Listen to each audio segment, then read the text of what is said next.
sincerely thank everyone for assembling this evening in Sri Radha Gopinath Temple for the Festival of Inspiration.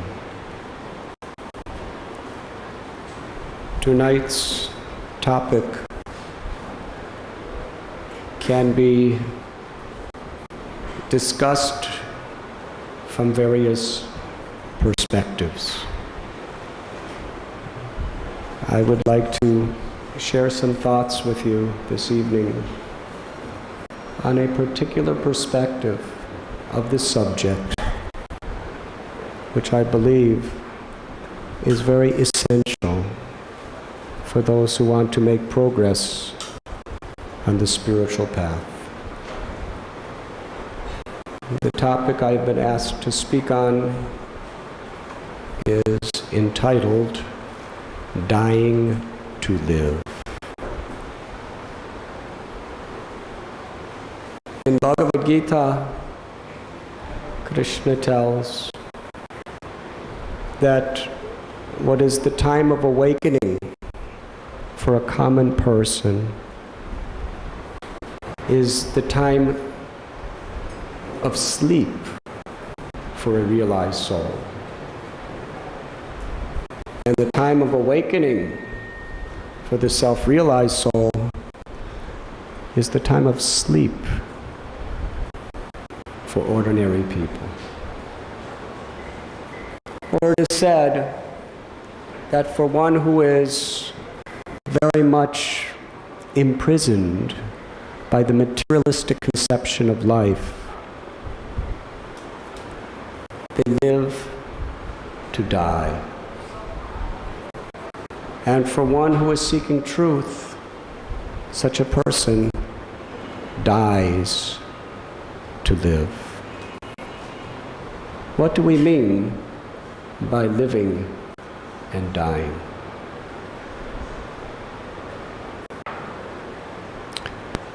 In this sense, Krishna explains in Bhagavad Gita, 4th chapter, that to live means to live in the light of truth. Yajkyatva na punarmoham evam yashashipanda yena bhutanya sheshani draksasyatmanyatomani. Krishna tells, one who has thus learned the truth knows that all living beings are but part of me, and that they are in me, and that they are mine. Mamaivam so jiva-loka, jiva-bhuta sanatana. That the soul, the Atma, the life force within every living being is part of God. Our constitutional nature is Satchit Ananda, eternal, full of knowledge, and full of bliss. Krishna tells in the Gita, Na jayate mriyate vakadachin nayanbhuta bhavita vanabhuya ajonitya shashvato yanpurano nahanyate hanyamane sarire. That the soul is unborn and it never ceases to exist. It does not die when the body dies. We are eternal, we are full of knowledge, and we are full of bliss. That is the nature of life. Wherever there is life, that is the essential quality. So for the soul, there is no death. From a spiritual perspective, death means forgetfulness of our true identity. Avidya, ignorance. Ignorance simply means identifying with what we are not. As long as we think that we are this temporary material body and mind and intelligence, we're trying to experience pleasure and fulfillment through this medium. But we are not this body. We have never been this body. We are eternal souls. And the real happiness that everyone is searching for is within our very selves.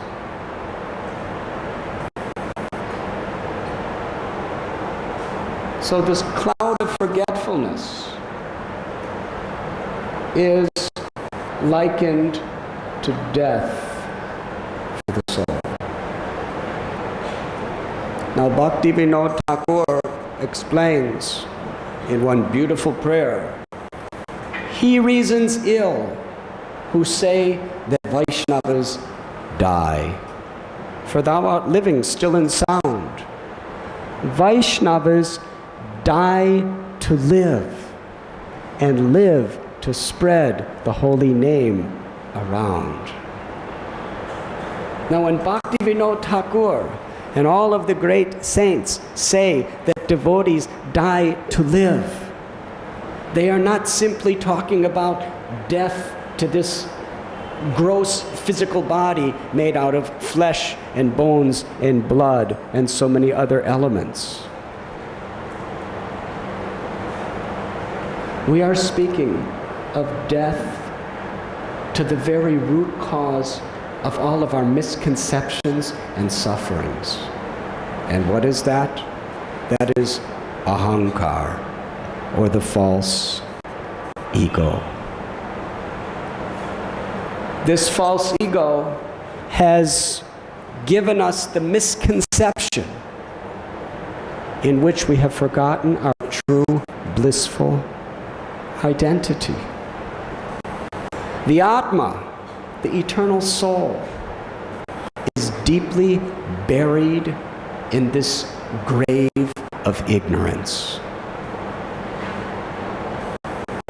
In an apparently dead state, the Atma is in a grave that is covered by the earth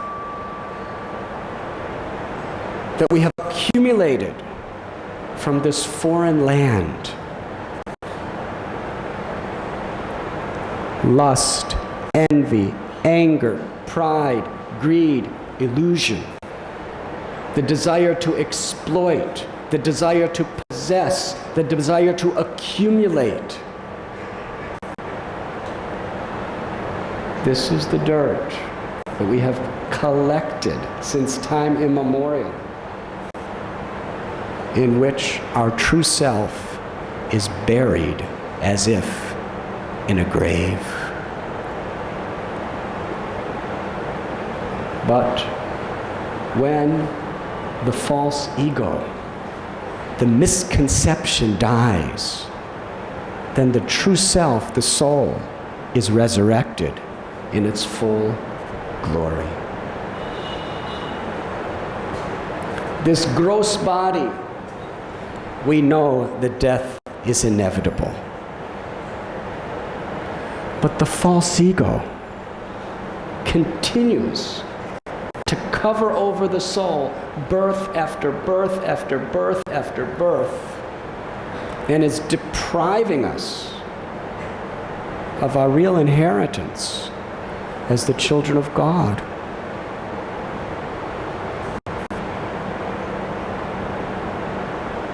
Death means to let the false ego go and to live in the light of real truth. The great philosopher from Germany, Hegel, spoke very strongly the principle, die to live,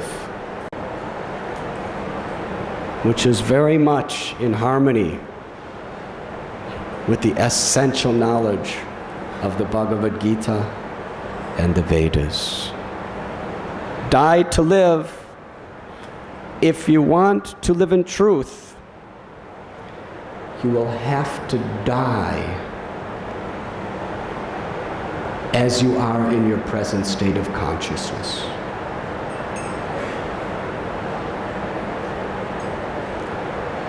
Material, illusory consciousness is one of exploitation. And real consciousness of the soul is a consciousness of service.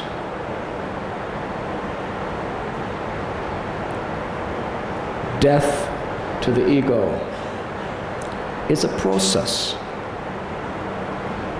It is the most important process that is the very basis of all spiritual paths. Just like gold. When you put gold in fire, the fire burns away all the gross coverings. And the longer the gold is in fire, the more its original natural shine manifests.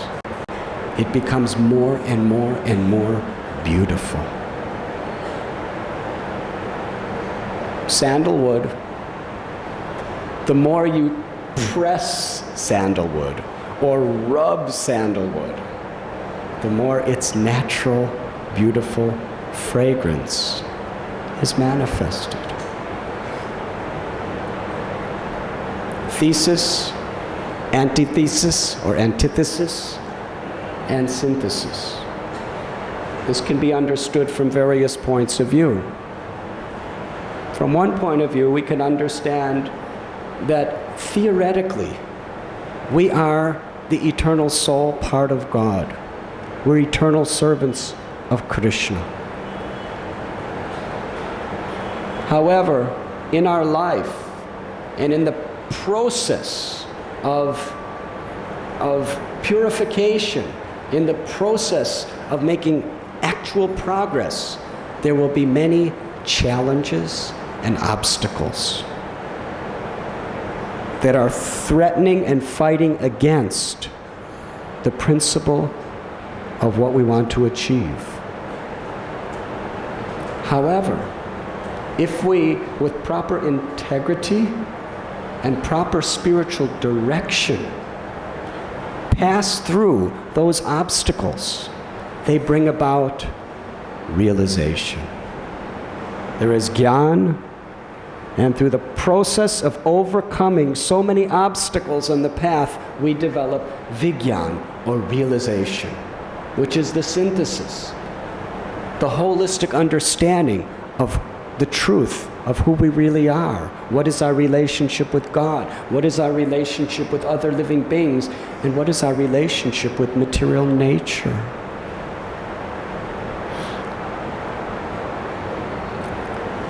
In order to make progress on the spiritual path, in order to properly die to live, there must be elimination of our conditioned state, of our very, very deeply rooted desire to exploit, to accumulate, to possess. An acceptance of a path of humility, purity, and service. Seva, or service, really means death to the ego. It is very powerful. It is our constitutional position. It is not our desire to simply die. We want to die to live. Not only do we want to dismiss the ego or cause death to it, but we want to live according to our real ambition, to live in a state of complete fulfillment, divine life, and divine love. Freedom means to surrender to the truth, to serve the mania of the society of the world is slavery. But this is the ignorance of the world. We are thinking that slavery to our mind, our senses, and our ego is freedom. And we are thinking that to live a spiritually oriented life is slavery. Just like when Srila Prabhupada, his godbrother, spoke to Lord Zetland, one of the great British noblemen. And he really had a deep appreciation for Bhagavad Gita and for Vaishnavism. And he asked, "Can you make me Brahmin?" And the person said, "Yes, we can make you Brahmin. It is not a matter of birth. It is a matter of one's quality. What do I have to do? Simply follow these 4 principles.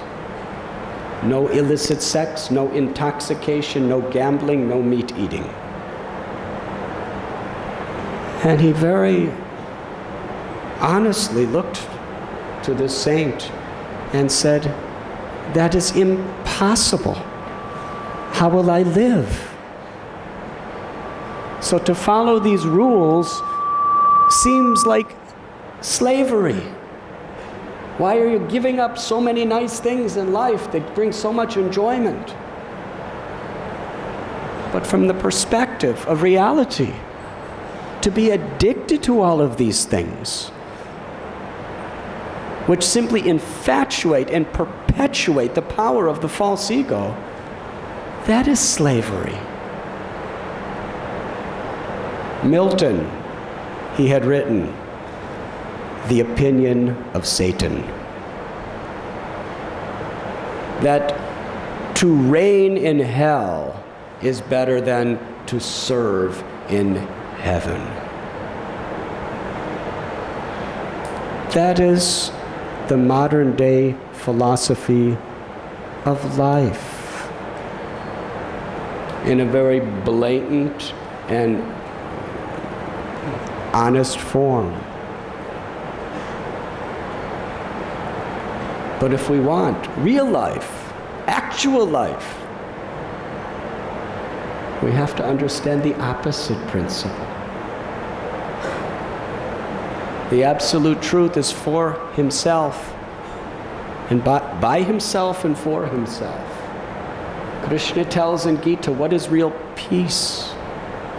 Bhoktaram jagatapasam sarvaloka maheshwaram suhridam sarvabhutanam gyatva mam shantim richchati. Real peace is to understand that I am meant for the enjoyment of God.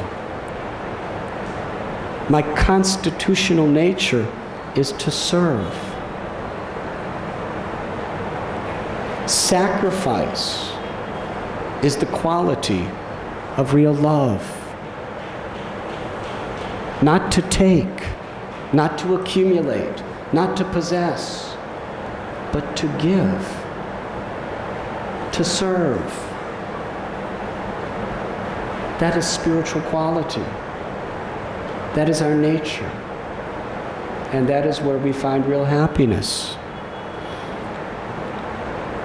Actually, death means transformation. On the gross physical level, when somebody's body dies, really what has happened? Just transformation of material elements. It's not that the elements of the body cease to exist. They may be turned into ashes if put into fire. They may be turned into dust if they're put into earth. They're just transformed. So similarly, death of the ego means transformation of our consciousness.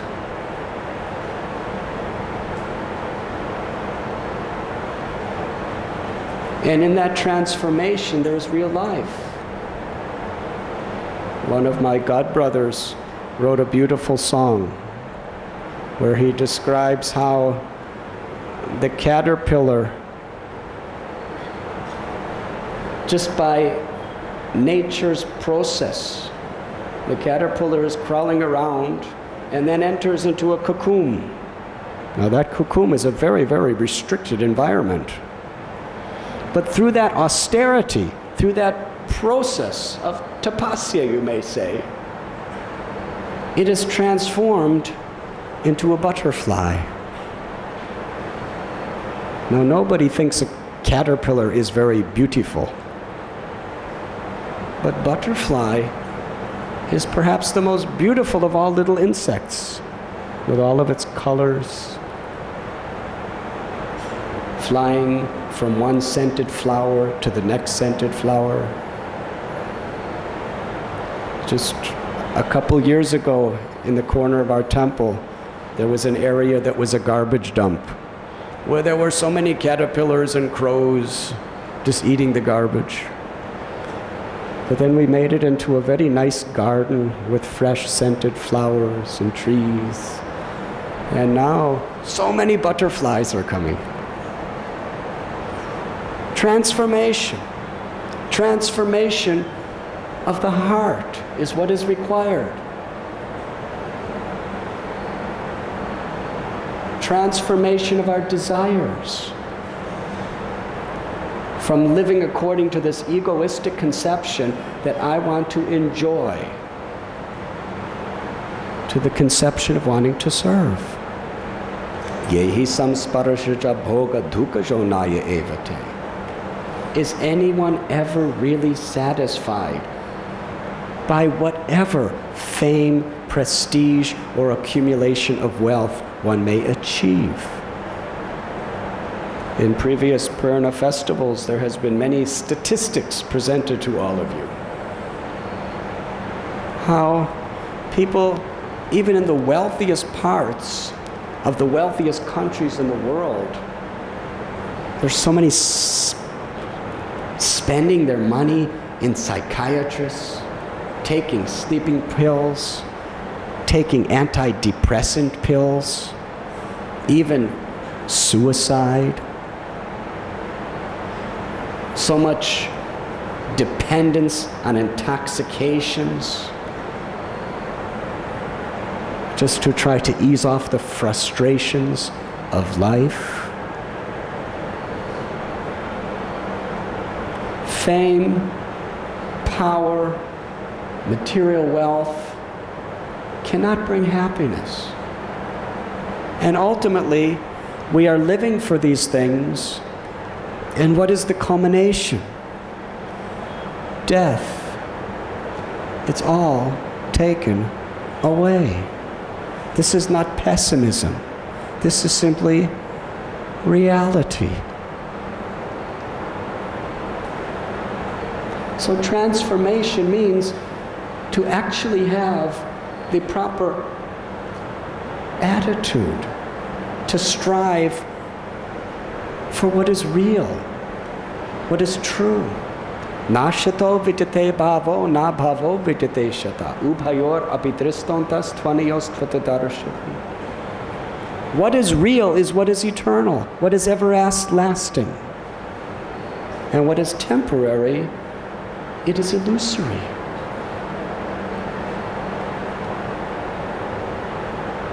Now people may challenge that how do you know the soul is eternal? How do you know there is a God? Because unless we have faith in these principles, how will we strive to live for that when there is so much opposition?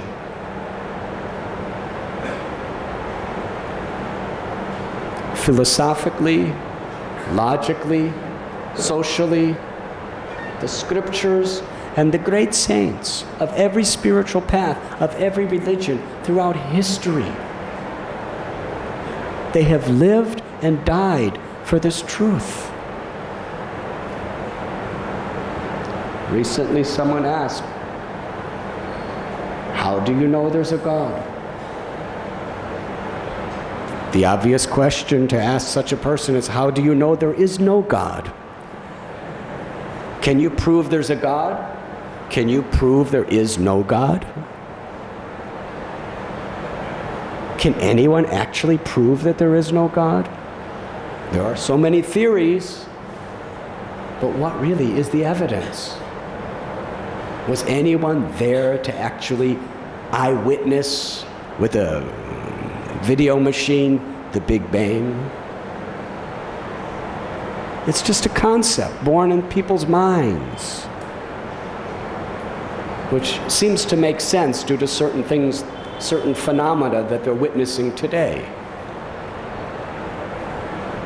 But the obvious question, is it more logical that everything comes from nothing, or that everything comes from something? If it's more logical that everything comes from something, that something is God. Janmadya Shayataha. This is the definition of Vedanta Sutra. That the absolute truth is whom everything emanates from. Or as Krishna says in Gita, Aham sarvasya prabhavo mata sarvam pravartati. I am the source of all spiritual and material worlds. Now, throughout history, who are the greatest people that ever lived? Are they the politicians? Are they the atheistic scientists? Are they the athletes? Or are they the saints who dedicated their lives, their souls, their everything to truth? Who were willing to sacrifice their whole lives to enlighten people, to love God. The saints of India, the saints of Christianity, the saints of Islam, study their lives. The actual rishis, they lived completely pure. They were completely peaceful. They were completely intoxicated with love for God. And they spoke their realizations of God with such illuminated hearts, with such realization, that they transformed millions and millions of people's lives. Is Rupa Goswami a liar? Is Jesus Christ a liar? Is Abraham a liar? Is Moses a liar? Is the Prophet Muhammad a liar? Is Lord Chaitanya and all these great personalities liars? They lived the most resplendent lives of pure integrity, as did their followers, millions and millions of them. Are they all in illusion? They're telling us that they're seeing God, they're feeling God, they're tasting God, they're loving God. So who to believe? People taking sleeping pills, smoking cigarettes, addicted, and saying there is no God? Or people who are living the most pristine lives of compassion and sacrifice of love for all living beings without discrimination? It's for each of us to decide. And especially the great rishis of India spoke with such deep philosophy and profound knowledge, the science of God consciousness, not just some sentimental belief, but presented the truth, the existence of God in his three features, Brahman, Paramatma, and Bhagavan, in such deep, sound, scientific, philosophical, logical ways, with realization,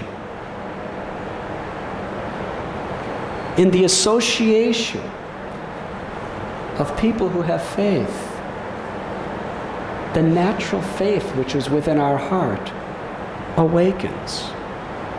Real faith is not something that is imposed upon you. Real faith is awakened from within in the proper environment, like a seed. A seed, if it was watered properly, it grows into a beautiful flower. So in order to have such confidence in which we are actually willing to take the great apparent risk of dying to live, sadhu sangam is most important. Sadhu sangam means association of devoted people. Otherwise, the campaign of Maya or illusion, which is all around us, is directly or indirectly speaking better to reign in hell than to serve in heaven. Better to be the proprietor and the enjoyer in this world of illusion than to be a servant in the ecstatic realm of dedication and devotion to the Lord. Sanatana Goswami had very, very painful itching sores all over his body due to drinking some bad water when he was traveling in the forest. And it was causing him so much pain. When he came to Jagannath Puri, he came before Lord Chaitanya. Now, in his mind, he was thinking that my body is totally useless. It's covered with all these diseases. During the Ratha Yatra festival, I will throw my body under the chariot of Lord Jagannath in the presence of Lord Chaitanya and his devotees and die. And then perhaps I will get a better birth in my next life. He didn't speak his thoughts to anyone, but Lord Chaitanya understood his heart and spoke. He said, Sanatan, you are a criminal. You are a criminal. You want to destroy someone else's property. He said, you have already surrendered your body to me, so how can you kill what is mine? Then he told Sanatana Goswami, if just giving up this body or killing this body will bring us to Krishna, he said, I would have already killed this body tens and tens and tens and millions of times. But it's not by killing this body, it's not by the death of this body that anyone can go to God. It's by purifying the heart. It's by dying of the ego to live eternally.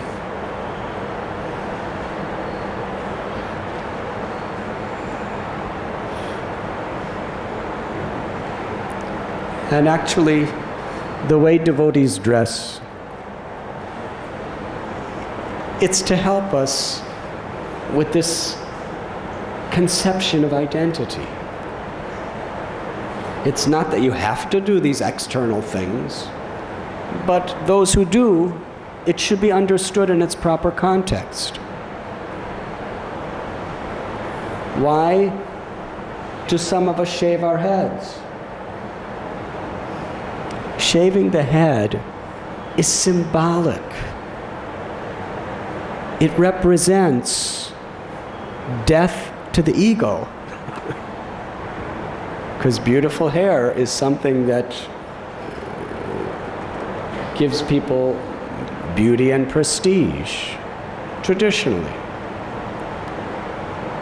To shave the head in all great religions, whether it's Christian monks or Buddhist monks or Hindu monks or Vaishnava monks, it's an expression of death to the ego, so that my real life as a servant of God can be, I'm identifying myself like that. And also we put on this tilak. It's the same principle. People are using this body to exploit and enjoy. But tilak means we don't want any part of that. Die to live.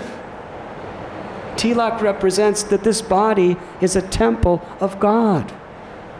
God is living in this body. The soul is living in this body. This body is a place of worship of God. According to the religious institution, there are so many buildings in a city.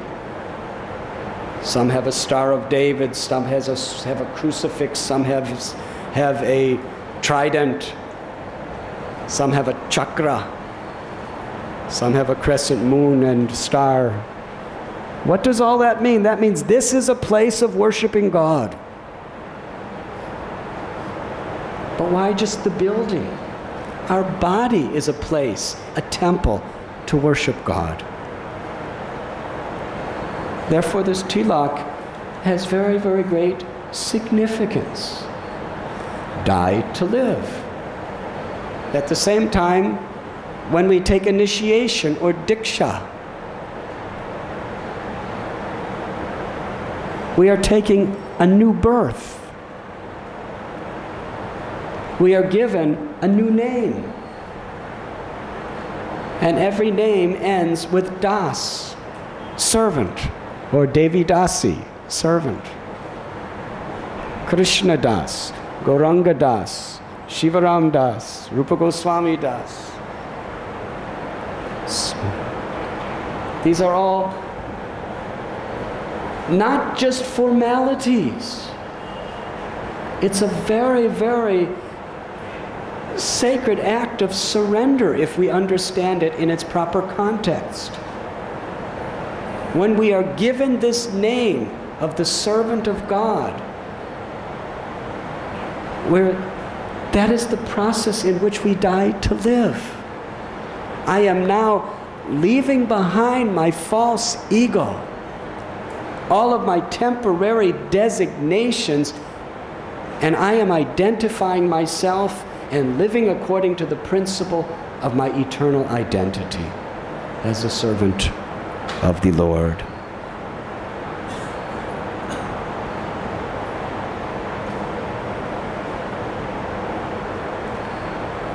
The spirit soul is infinitesimal. It is only a tiny little spark of the Supreme Son of Krishna or God. Sharanagati, or surrender, the spirit of dying to live, means to wholesale offer everything that we have for the pleasure of the Lord. It is not that such a little small particle as ourselves only want to offer a small particle of the small particle.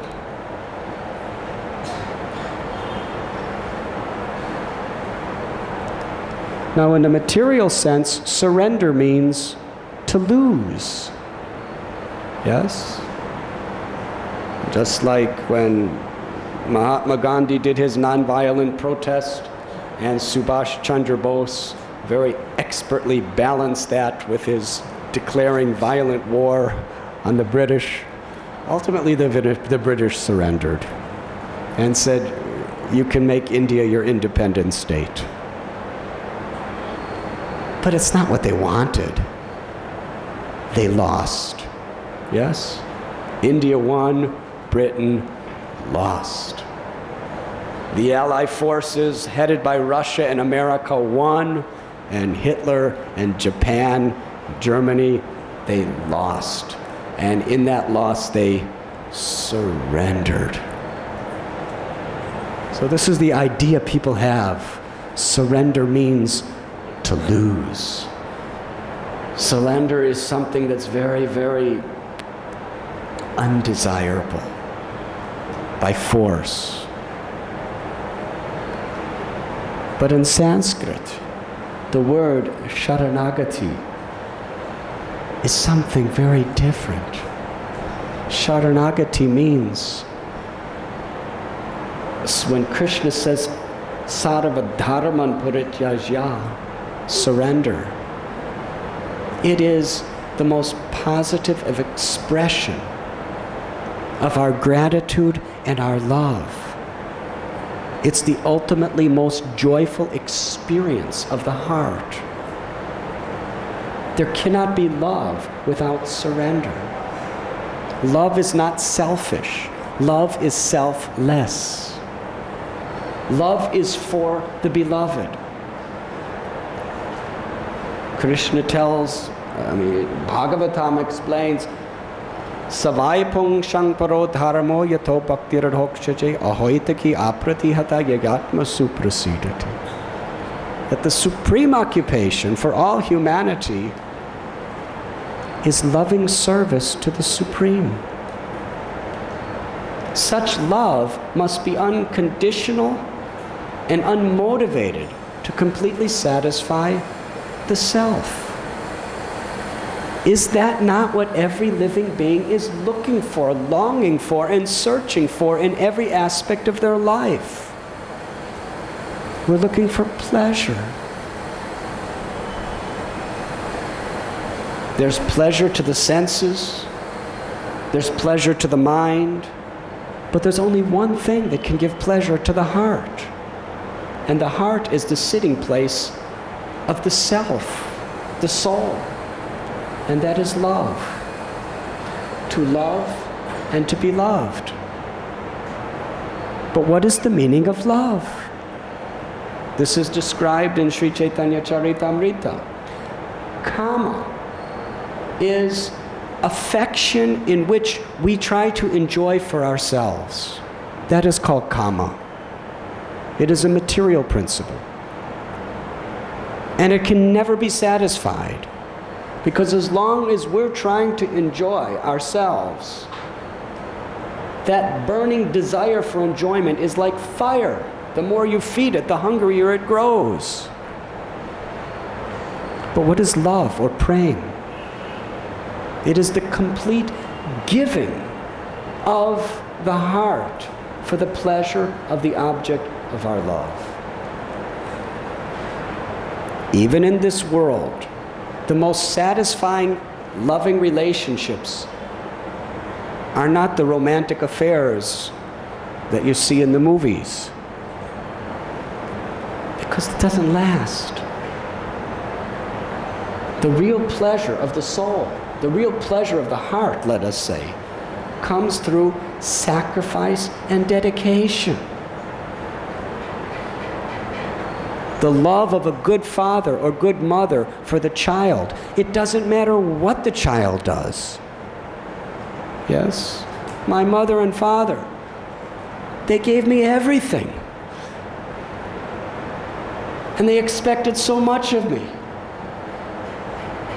And then I told them I'm going to Europe and I'll be back in 3 months. And they didn't hear from me for 5 months. And then they got a letter from Iran that I'm on my way to India to search for God. And I have no idea if I'll ever come back. And then they get letters from me from the jungles of the Himalayas while I'm living in caves. How much pain! And then I came back. And I came back a personality that was utterly inconceivable and mysterious to them. They felt that there was nothing in common anymore.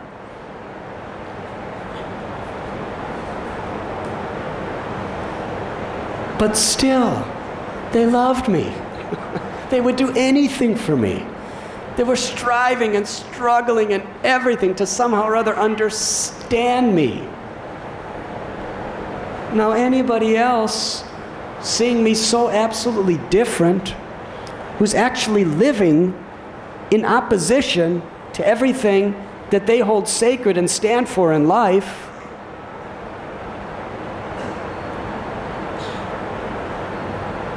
there would be no love. But as mother and father,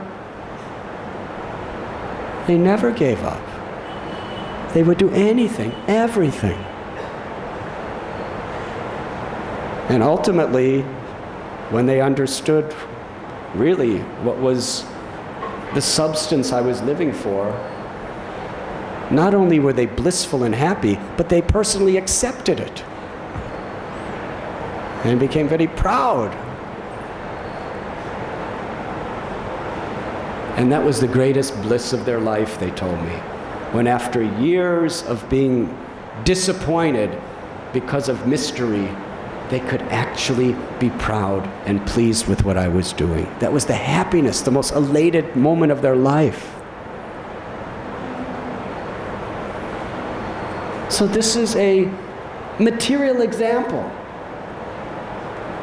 In this world, real love is not selfish. Real love is selfless. Willing to make sacrifices for the beloved. And that love actually satisfies the heart because there's some reality to it. Why? Because that is the nature in its perfect state of the soul's love for the absolute truth, the Supreme Soul, or Krishna. The origin of love. Krishna is all attractive.